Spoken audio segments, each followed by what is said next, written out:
அனைத்து நல்லுள்ளங்களுக்கும் வணக்கம். நான் உங்கள் ரவிக்குமார். தொடர்ந்து நம்ம 51வது அப்டேட்டை பார்க்குறோம். மிக அற்புதமான செய்தி. அந்த பக்கம் இருந்து அப்படியே செவிதனிலே இன்பமாக வந்து பாய்கிறது. அவ்வளோ ஒரு அற்புதமான ஒரு செய்தி.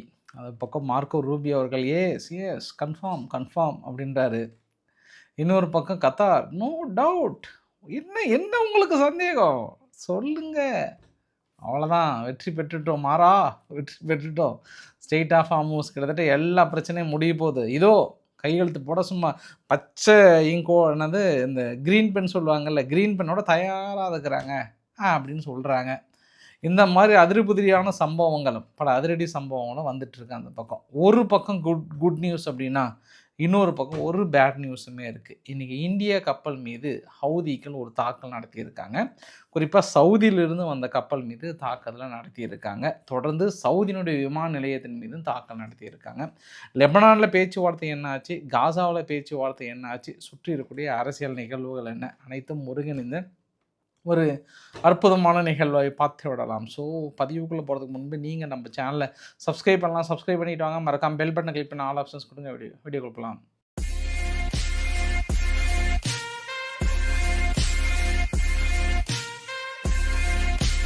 கிட்டத்தட்ட அமெரிக்கா வந்து வெற்றி கொண்டாட்டத்தெல்லாம் அங்குறாங்க. இப்போ ட்ரம்ப், மார்க்கோ ரூபியோ, அப்புறம் பெசன்ட், அவர் தான் ட்ரெஸரியோட ஹெட்டு. இவங்க 3 பேர் தான். அவ்வளோதான் மாறா, நம்ம ஜெயிச்சிட்டோம் மாறா, கேட்க விட்டோம் மாறா, அவ்வளோதான். ஈரான் வந்து கையெழுத்து போட போகிறாங்க அப்படின்ற மாதிரிலாம் வந்து சொல்லிட்டாங்க. பட் நமக்கு இது புதுசு இல்லை. அவருக்காகவே இந்த இமேஜ் வந்து இன்றைக்கி பெருசாக சர்க்குலேட் ஆகிருக்கு. கரெக்டாக சண்டே ஆனால் ஒரு டீல் ஹேட் பீன் மேட் அப்படின்னு சொல்லிட்டு போயிடுவார். மறுபடியும் திங்கட்கிழமை கண்டிப்பாக ஈரானை முழுகடிச்சுன்னு சொல்லுவார். மறுபடியும் செவ்வாய்க்கிழமை டீல் வந்துருச்சுன்னுவார். திரும்பி கெட் ரெடி அட்டாக்னுவார். டீல்னு வர மறுபடியும் வெள்ளிக்கிழமைனா போதும், அவ்வளோதான், ஹெல் வில் பிரேக் த லூஸ் அப்படின்னு ஒரு 2 அடி அடிச்சுட்டு 2 ட்ராமாவை போட்டு மறுபடியும் ஆரம்பிச்சிருவாங்க. இந்த கதையை நம்ம வழக்கமாக பார்த்ததுனால இந்த மாதிரி செய்தி வந்தது அப்படின்னா ஏதோ சற்று நம்மளுக்கு சலிப்படி வருகிறது. இருந்தாலும் மக்கள் அங்கே வெற்றி கொண்டாட்டத்தில் இருக்கும்போது 2 செய்தியை நம்மளாதான் உங்களுக்கு சோறு அப்படின்னும் போது நான் உங்ககிட்ட சொல்லி தானே ஆகணும், நீங்களும் அதை கேட்டு தானே ஆகணும். சரி, சம்பவம் நம்பர் 1. அது இல்லாமல் இப்போ நான் 2வது சம்பவம் சொல்கிறேன் பாருங்கள். அதெல்லாம் வேறு லெவலுங்க. முன்னே நீங்கள் அந்த எக்ஸ்பெக்டேஷன்லாம் வந்து அப்படியே ஒரு ஹைப்பில் வச்சுக்கோங்க. அந்த அளவுக்கான ஒரு செய்தி தான்.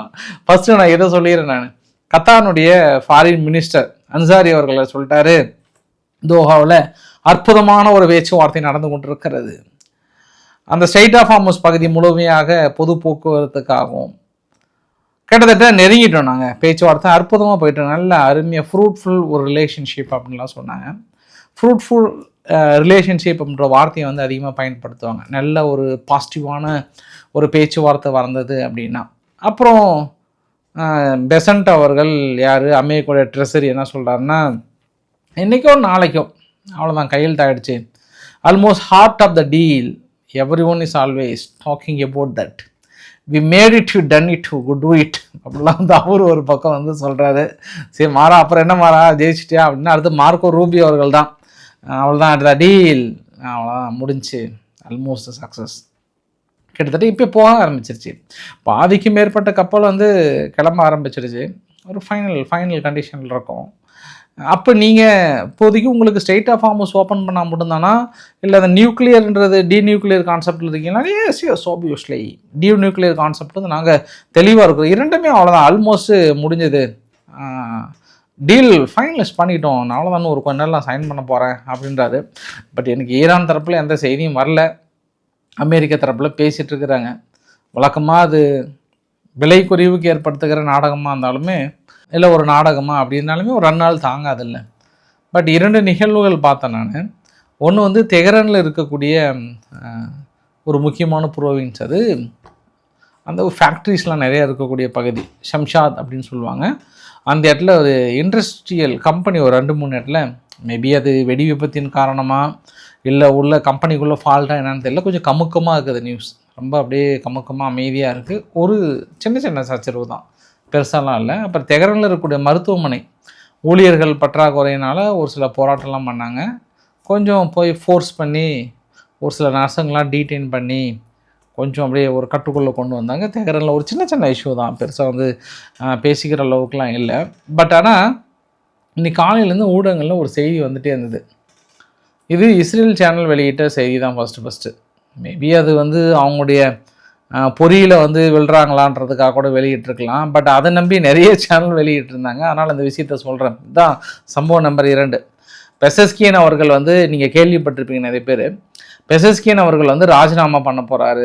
ஏன்னா அவர் டோட்டலாகவே ஐஆர்ஜிசியோட டேர்ம்ஸ் அண்ட் கண்டிஷன், நம்ம ஒரு பாதையில் போனால் அவங்க ஒரு பாதைக்கு போகிறாங்க, நாட்டை வழி நடத்த முடியல, பொருளாதார நெருக்கடிகள் இருக்குது, சிக்கல்கள் இருக்குது, தொடர்ந்து இப்படி தாக்கல் நடத்திட்டே இருந்தால் நம்மளால் வாழ்கிறதா வாழ வேண்டாமா, நம்ம இன்னும் இந்த பதவியில் உட்காந்துக்கிட்டு எதுக்கு தான் இருக்கணும், சாதாரண ஒரு சின்ன சின்ன சோல்ஜர்ஸ் கூட நம்மளை வந்து இப்படி மிரட்டுறாரு, ஒரு அதிபருக்குன்னு ஒரு மரியாதை கிடையாது, ஒரு மட்டு கிடையாது, ஒரு மரியாதை கிடையாதுன்ற ஒரு ஏக்கத்தில் நான் வந்து ராஜினாமா பண்ணுறேன் அப்படின்னு ரொம்ப பிடிவாதமாக இருந்தாராம். அப்படி இல்லைனா முஸ்தபா காமினி அவர்களை நேரில் கூட்டிகிட்டு போய் எனக்கு காட்டுங்க, அவர்கிட்ட தான் நான் நேரில் பேசணும் அப்படின்ட்டாலாம். திடீர்னு ஒரு டீம் வந்ததான். ஒரு டீம் வந்து என்ன பண்ணிட்டாங்களாம், பெசஸ்கியனோட கண்ணு கட்டிட்டாங்களாம். கண்ணை கட்டிட்டு இதெல்லாம் அப்படியே வருதுங்க நியூஸில், நான்லாம் சொல்லலை, நான் ஏதோ சும்மா கற்பனை சொல்லணும்னு நினச்சிக்காதீங்க, இதெல்லாம் அப்படியே நியூஸ்லாம் வந்துட்டுருக்கு. இதெல்லாம் ஹெவியாக படம் பார்த்துருப்பாங்களா இல்லை நிஜமாவான்னு தெரியாது, ஆனால் சொல்கிறேன் நான் உங்ககிட்ட. அப்புறம் அப்படியே கண்ணை கட்டிக்கிட்டு அந்த டீம் என்ன பண்ணுறாங்க, ஒரு காரில் போய் உட்கார வைக்கிறாங்க. அந்த காரில் இருந்து சுமார் 1 மணி நேரம் பயணம், அப்படியே வளைஞ்சு போகுது. திடீர்னு இன்னொரு கார் மாற்றுறாங்க. 2வது கார் மாற்றிட்டு உள்ள உட்காரும்போது பெசஸ்கின் அவர்கள்கிட்ட சொல்கிறாங்க, கிட்டத்தட்ட நீ பின்னாடி திரும்பாது அப்படின்னு சொல்லுப்போ, நான் தான் முஸ்தபா கவர்மெண்ட் பேசுகிறேன் அப்படின்னு பாரு. என்ன தலைவரே குரல் மாறிடுச்சு? ஆமாப்பா குரல் தான் மாறிடுச்சு, பட் நான் தான் கவலைப்படாத பேசுப்பா, என்னப்பா ராஜினாமா பண்ணுற சொல்லுப்போ அப்படின்னு பாருப்போட. இவர் வந்து இருக்கிற பிரச்சனைகள்லாம் எடுத்து சொல்லிட்டு பாராட்ட, தலைவரே உங்களோட தரிசனத்தை ஒரு தடவை நான் பார்த்துக்கலாமா, சரி சரி திரும்ப அப்படின்னதுக்கப்புறம் திரும்பி பார்த்து கொஞ்சம் கண்ணீர் வடிச்சிட்டாராம் தலைவரை பார்த்து. ஐயோ அப்படின்ற மாதிரி கண்ணீர் வடிச்சிட்டு, தலைவராக நான் உங்களுக்காகவே தான் இத்தனை நாள் நான் பதவியில் நீடிக்கிறேன், நீங்கள் சொல்கிற ஒரே ஒரு காரணத்துக்காக தான் மறுபடியும் நான் நீடிக்க போகிறேன், ஊன்னு சொல்லுங்கன்னாராம். அவர் ஊன்னிட்டாராம். போ ராஜினாமா பண்ணாத, எல்லாம் நல்லதையும் நடக்க போகுது போ அப்படின்னாரா. சரி வரட்டுமா அப்படின்னாரா. சரி வாங்க தலைவரே அப்படின்னு இப்படி திரும்பி வந்துட்டாராம்.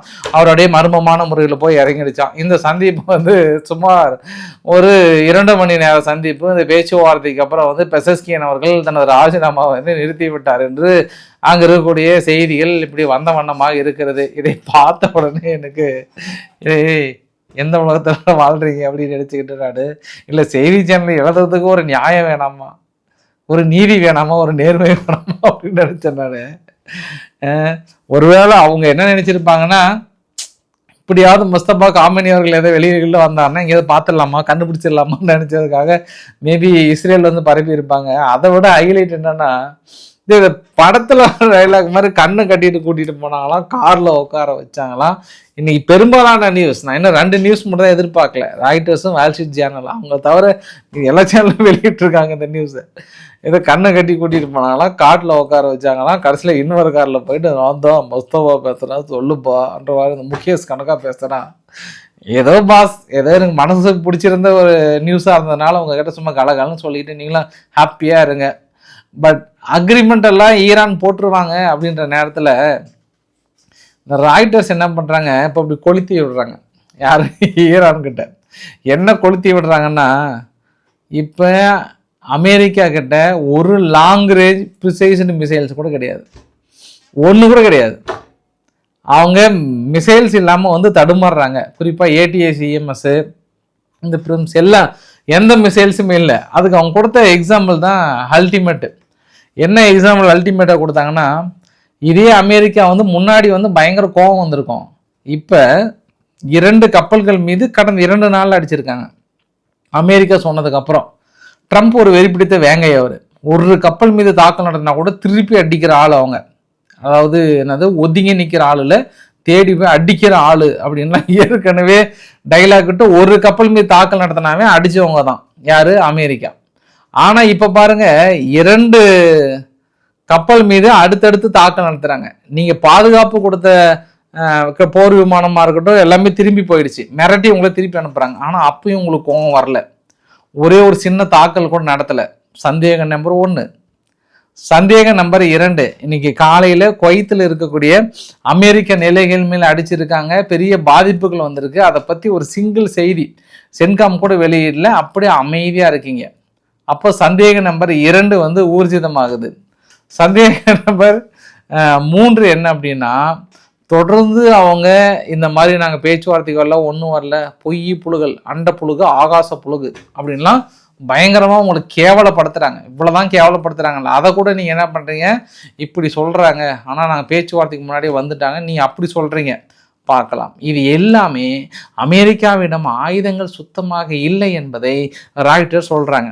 இப்போ இந்த இடத்துல ஈரான் போயிட்டு கையெழுத்து போடும்போது திடீர்னு பேனா அப்படி எடுத்துப்பாங்க ரிட்டன். ஆஹா, இந்த மாதிரி ராய்ட்டர்ஸ் அவங்கக்கிட்ட ஆயுதங்கள் இல்லைன்னு சொல்லிட்டாங்க, அப்புறம் நம்ம ஏன் போய் சைன் பண்ணி நம்ம ஏன் வம்படியாக மாற்றிக்கணும், கிட்டத்தட்ட வெற்றி பெற கண்டிஷன் வந்துட்டுமே, ஏன் நம்ம போய் சைன், ஒரு எண்ணம் வருமா வராத பாஸ்?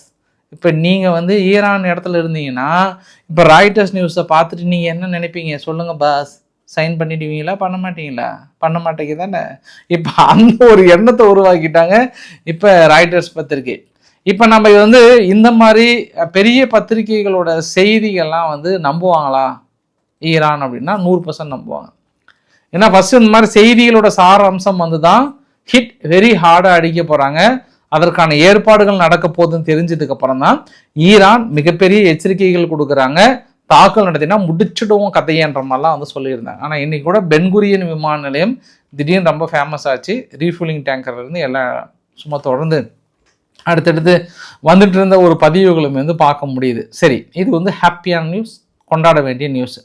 ஒரு பேட் நியூஸ் என்ன அப்படின்னா, இந்த எமினி ஹவுதிகள் என்ன பண்ணுறாங்க, அந்த செங்கடல் பகுதியில் இந்தியாவுடைய ஃப்ளாக்டு டேங்கர் ஒன்று 5G நௌரின்னு சொல்லிட்டு சவுதியிலிருந்து ஏற்றப்பட்ட ஆயில், க்ரூட் ஆயில் நேராக அவங்க பேபிள் ஆஃப் மேன் ஆஃப் ஸ்டேட் வரும்போது அடிச்சிட்டாங்க, நேராக அடிச்சிட்டாங்க.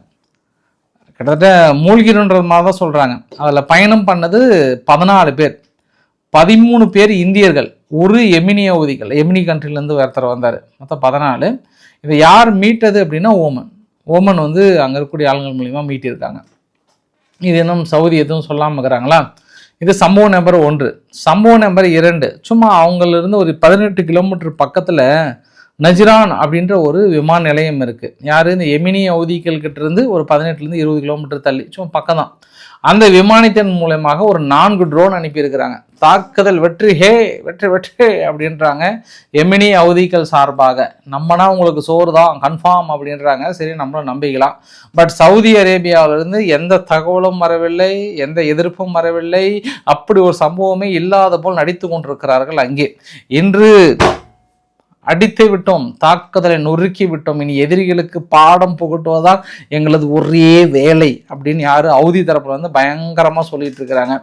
பட் இன்னொரு நியூஸ் என்ன சொல்கிறாங்கன்னா, ஏன் சவுதி எதிர்ப்போ ஒரு மாதிரி ரியாக்ஷனோ தாக்கல் நடத்த போகிறோன்னு இதெல்லாம் வெறிப்பிடிச்ச மாதிரி ஒரு டைலாக் சொல்லியிருப்பாங்க. இப்போ ஓமன் மூலிமா பேச்சுவார்த்தை நடத்திட்டு இருக்காங்களாம். வாங்கப்பா பங்காளிங்களா, சும்மா என்னப்பா இதெல்லாம் சகஜம்பா, என்ன இதெல்லாம் இதுக்கெல்லாம் நம்ம அடிச்சுக்கலாமா, நாங்கள் விட்டு கொடுக்குறோம், வாங்க அமைதியாக போயிடலாம் அப்படின்னு ஓமன் மூலிமா சவுதி பேச்சுவார்த்தை நடத்திட்டு இருப்பதா அங்கே ஒரு செய்தி வந்துட்டுருக்கு. இது எல்லாமே நாளைக்கு இன்னும் 2 நாளில் வெளிச்சம். இந்த மாதிரி சமயத்தில் அந்தந்த பத்திரிகைகளோட டேலண்ட்டை காட்டுவாங்க. அவங்கவுங்க தனது டேலண்ட்டை காட்டி அதை ரிலீஸ் பண்ண வைப்பாங்க. அதை நான் உங்களிடம் ஒப்படைத்து விடுகிறேன். அரம்கோ என நிறுவனத்தின் மீது நடத்தப்பட்ட தாக்குதலில் ஒன்லி மெட்டீரியல் டேமேஜ் தானா, பெருசாக இல்லையா, மறுபடியும் அது செயல்பாட்டுக்கு வந்துருச்சுன்ற மாதிரி சொல்லியிருக்காங்க.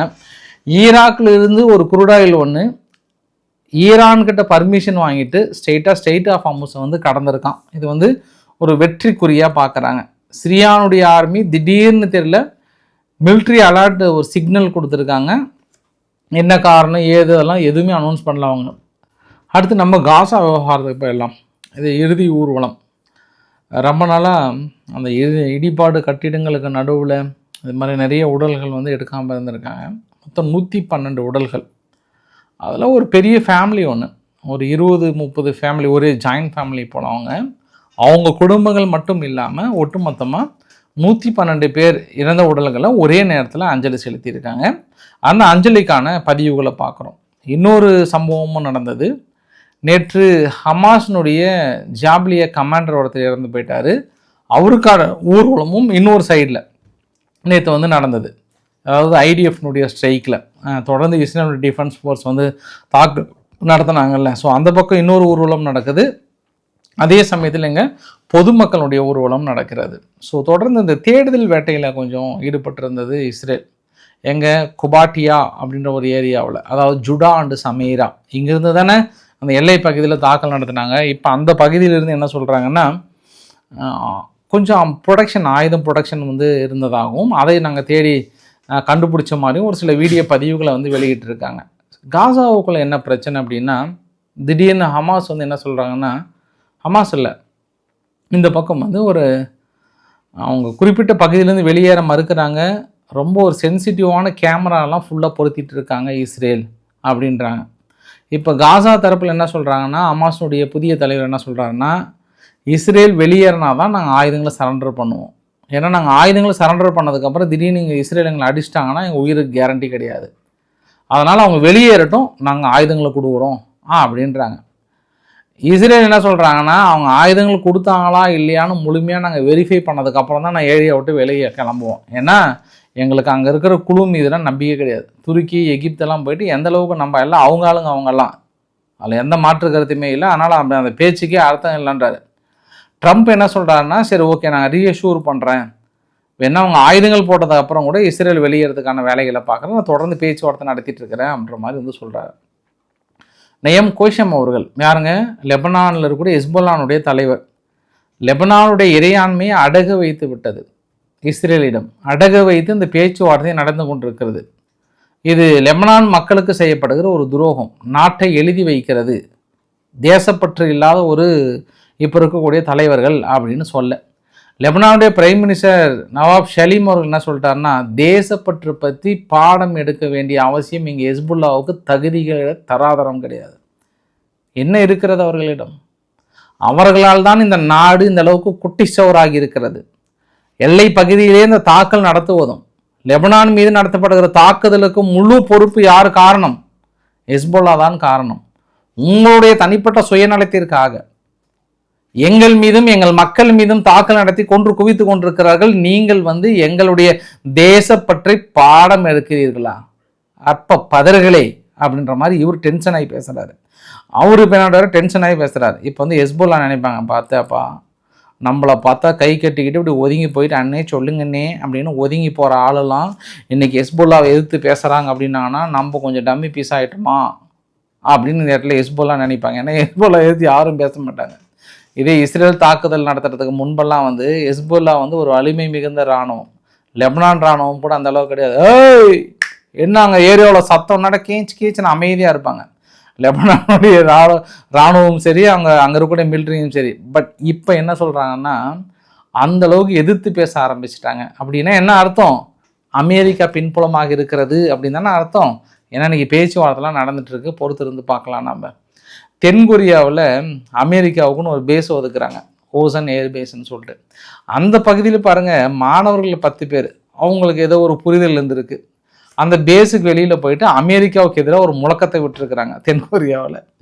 அங்கே அப்புறம் பிடிச்சிட்டு போய் யாருக்கு எதிராக எங்களை கத்துறீங்கன்னு சொல்லிட்டு 10 பேர்த்த பிடிச்சி கைது பண்ணி வச்சுருக்காங்களாம். மற்ற நாடுகள் நான் பார்த்துருக்கேன், தென்கொரியாவில் முதல் முறையாக நான் அதை கேள்விப்படுறேன். அமெரிக்காவுக்கு எதிரான அந்த கோஷங்களை வந்து பார்க்குறது தான் முதல் முறையாக பார்க்குறோம். அதே மாதிரி அமெரிக்கா வந்து எந்த ஒரு சீக்ரெட் பிளானை திட்டமிட்டு இன்றைக்கி தாக்கல் நடத்தலாம், இன்றைக்கி அப்படி பண்ணலாம், இந்த இடத்த தாக்கல் நடத்தலாம் அப்படின்னு பிளான் பண்ணால், அந்த பிளான் பண்ணி ரூமை விட்டு வெளியே வரும்போது தான் நியூஸில் ஃப்ளாஷ் நியூஸாக போயிட்டுருக்கான். இந்த மறுவைத்த நபர்கள் யார் அப்படின்றது தான் மிகப்பெரிய கோபத்தில் இருக்காங்களாம் அமெரிக்கா. அதனால் வந்து புதிய சட்டத்தை கொண்டு வராங்களாம். இந்த மாதிரி இராணுவத்தினுடைய இன்டெலிஜென்ட்டை வந்து லீக் பண்ணுற நபர்களை வந்து கடுமையான தண்டனைகளை கொடுக்கணும். யார் கொடுக்குறாங்கன்னே தெரியலையா. இப்போ ட்ரம்ப்பும் ஒரு குரூப்பும் உள்ளே நின்று பேசுகிறாங்க. மறுவைத்த நபர்கள் எங்கேயோ மாறு வேஷத்தில் ஒட்டி ஏற்றுவாங்க போல். ஒட்டு கேட்டுட்டு இது மாதிரி இப்படி வெளியே வந்து இப்படி கையை முறுக்கி நின்று பேட்டியை கொடுக்கலான்னு வந்தால், ஏப்பா அவங்க அக்காவை வச்சுருந்தான் பேக்கரி வாங்கினியாமன்ற கதையாக வந்து, ஏப்பா ட்ரம்ப் அவர்களே ஏதோ தாக்கல் நடத்த போகிறீங்களாமே இரவு இந்த டைமுக்கு அப்படின்ற மாதிரி நியூஸ் வெளியே வருதான். அப்படியே நியூஸ் பப்ளிஷ் ஆகுதான். இந்த டேட்ல இந்த தாக்கல் நடத்துகிறாங்க, இந்த ஆயுதங்களை இங்கிருந்து ஷிஃப்ட் பண்ணுறாங்க, அந்த ஆயுதங்களை இங்கிருந்து ஷிஃப்ட் பண்ணுறாங்க, எல்லா இராணுவத்தையும் அங்கே போய் வைக்கிறாங்க, இங்கே வைக்கிறாங்க, இஸ்ரேலுடன் சேர்ந்து தாக்கல் நடத்துகிறாங்கன்ற மொத்த பதிவும் யாரோ வெளியிட்டே இருக்கிறாங்க. ஐயா அவங்க ஒரு மேலே டவுட்டாக இருக்குன்னு நினைக்கிறேன் நான். அதனால் இனி அவர்கள் மீது கடுமையான நடவடிக்கைகள் எடுக்கப்படணும்னு சொல்லி இன்றைக்கி ரொம்ப ஸ்ட்ரிக்டாக சொல்லியிருக்கிறாங்க. அங்கே இருக்கக்கூடிய ஒட்டுமொத்த பதிவுகள்ங்க. இப்போ சியூட்டால் என்ன பண்ணிட்டாங்க, ரெட் கிராஸ் வந்து ஃபுல்லாக இறங்கிடுச்சு. இந்த ரெட் கிராஸ் வந்து எகிப்தோட ரெட் கிராஸு. அவங்க வந்து ஃபுல்லாக இறங்கி சாப்பாடு அது இதுன்னு போட்ட உடனே டீம் இப்போ வெளியேற்ற முடியல. சாப்பாடு கிடச்சிருச்சு, தண்ணி கிடச்சிருச்சு. அதனால் அகதிகள் என்ன பண்ணுறாங்க, ஃபுல்லாக வறண்ட வண்ணமாக தான் இருக்காங்க. இதற்கு தான் எங்கள் நாட்டை வந்து இந்த அளவுக்கு சீர்குலைக்கிறதுக்குன்னு இந்த ரெட் கிராஸ் இருக்குன்ற ஒரு எதிர்ப்பு வந்து தெரிவிக்கிறாங்க. பட் இன்னொரு செய்தி தான் ரொம்ப பரபரப்பாக இருக்குது. ஆப்கானுடைய ஒரு பாக்ஸர் ஒருத்தர், அவர் வந்து கிரீஸுக்கு போகிறாரு. அந்த கிரீஸில் வந்து பிரிட்டிஷோட உமன் ஒன்று எலிசபெத் ஜான் ரோஸ் அப்படின்னு சொல்லிட்டு அவங்க 38 வயசு. இவனுக்கு வந்து வயசு வந்து 26. ஏற்கனவே பாக்ஸர் இதெல்லாம் வின் பண்ணியிருக்காங்க, பாக்ஸர் சாம்பியன்லாம். இவங்ககிட்ட வந்து இவனுக்கு ஏற்கனவே 2014 மேரிடாக இருக்குது. அந்த அம்மா மேபி என்ன பேசுனாங்கன்னு தெரியல, அவங்க கிறிஸ்டியன் அது மாதிரி விஷயத்தில் பேசினாங்களா என்னன்னு தெரியல. அந்த அம்மாவை சூட்கேஸில் கொண்டு போயிட்டு அந்த கிரீஸில் ஒரு பகுதியில் மண்டபத்தில் வச்சுட்டு அதுக்கப்புறம் போயிருக்கான். அவனை கேட்டால் நான் இல்லைன்னு சொல்கிறான். ஆனால் வீடியோ பதிவுலாம் பார்த்து கன்ஃபார்ம் பண்ணிட்டாங்க.